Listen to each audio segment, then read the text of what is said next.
Hey, and welcome to a musical series. So you're probably wondering what a musical series is.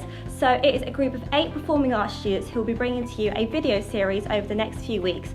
This video series will include the different areas of the performing arts industry, including popular music, music tech and musical theatre.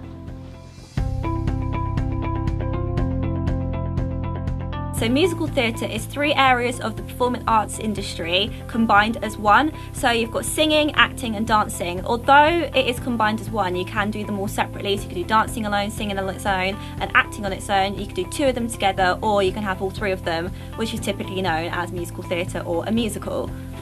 Musicals are really popular as well out there in society at the moment.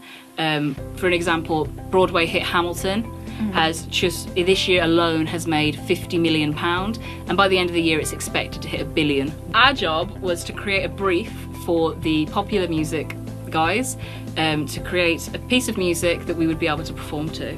Once the popular musicians had recorded it, it was then sent to the technicians, who made it sound all nice for us and made it sound all nice and pretty, and then they gave it to us and then we performed it as a dance routine. Yeah, so basically our role, obviously after making the brief, was to create a dance based on the song. So basically we were really inspired by Sia and especially the Elastic Heart music video. We took so much inspiration from that, and the story that we had for the dance was a contemporary musical theatre like dance, and we used a story of like a mother and daughter, so we have like the love-hate relationship of the mother and daughter, so that's sort of the story we followed, which you'll be able to see once you see the dance in this video.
I was about 6 or 7 years old and I was in like a little junior choir, something to do after school just to get me out of the house, and we'd done a charity concert for Bernardo's Children's Charity, and I remember being sat on the stage in Walsall Town Hall and a girl standing about 16, 17 years old and singing a song from Les Mis, and I can just remember falling in love with her completely and her voice and everything, and I can remember saying to myself, like, I want to do that when I'm older, I want to sound just like her.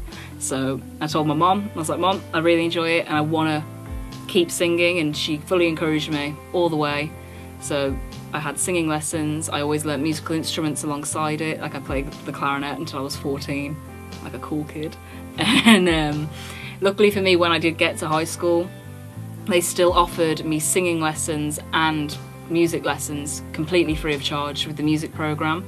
So I continued to learn all throughout, all the way up into 6th form. In 6th form I took performing arts as an A-level. I took it as a GCSE and I took it as an A-level.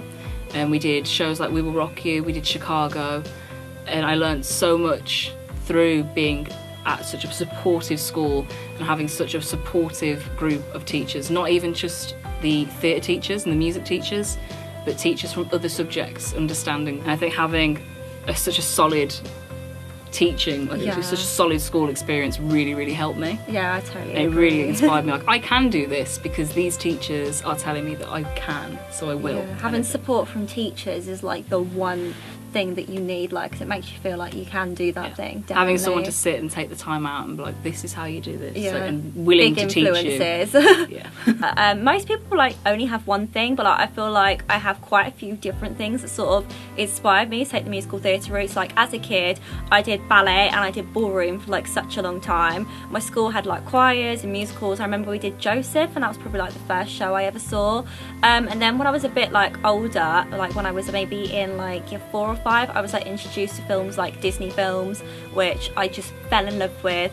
I was then introduced to Grease, which I absolutely loved. Like, it was the whole singing element in a film, which just blew me away. And then one day I was just singing in my kitchen and my nan was like, oh, you can actually sing?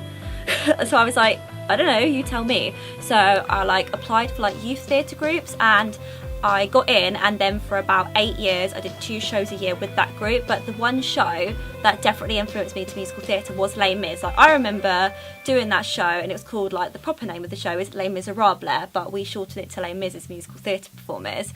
And I was like, oh my god, this show's gonna be so boring, so miserable because of the name. I was shocked. Like, that show is insane, and that's probably one of the biggest things that like inspired me to do musical theatre.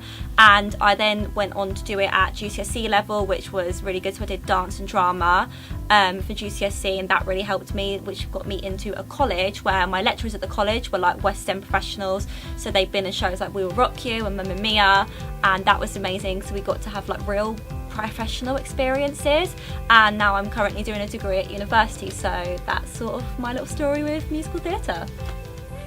When I tell people that I do musical theatre, and I do musical theatre for a degree, and I want to do it for a job, I always kind of get the same look, like the, oh, so you're going to be unemployed for a living kind of thing. Like, everyone thinks it's a cop-out, it's a song, it's a dance, and that's it. Like, people don't really understand the time and the effort that does go into it. Yeah, it's like 9 to 5, like every day. You got to hone your skills, you've got to be the best of the best of the best. Like, there's always something to improve. Like, you can never peak.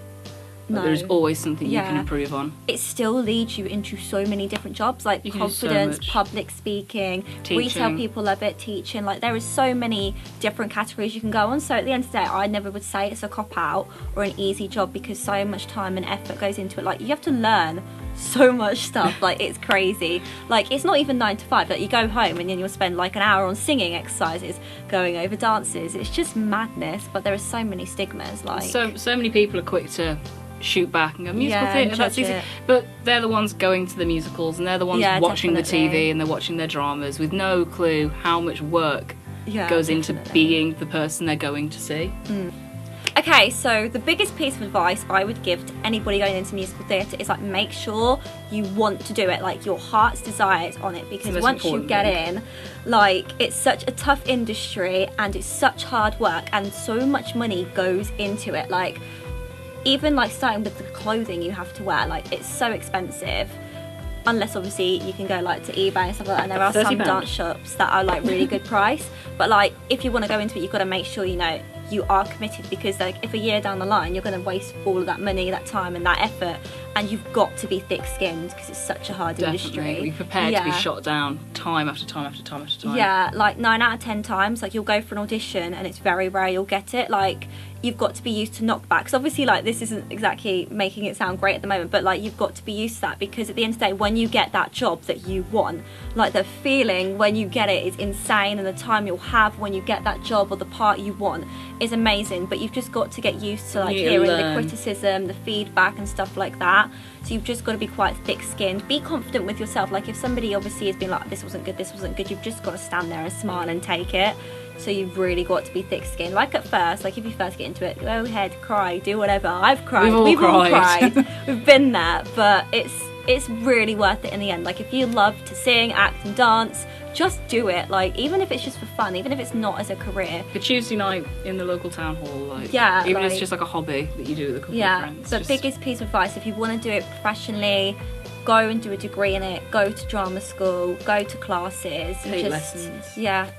And just remember that there's never a cut-off point. There is never, I am the best at this. Yeah, you're always bettering yourself. You always want to be the best of the best. So. There's never a cut-off point. You always improve, no matter how long you do it for. Thank you for watching this volume of a musical series. And if you've enjoyed this video, make sure you hit that like button. And be sure to follow our social media, Facebook, Twitter and Instagram. Thank you.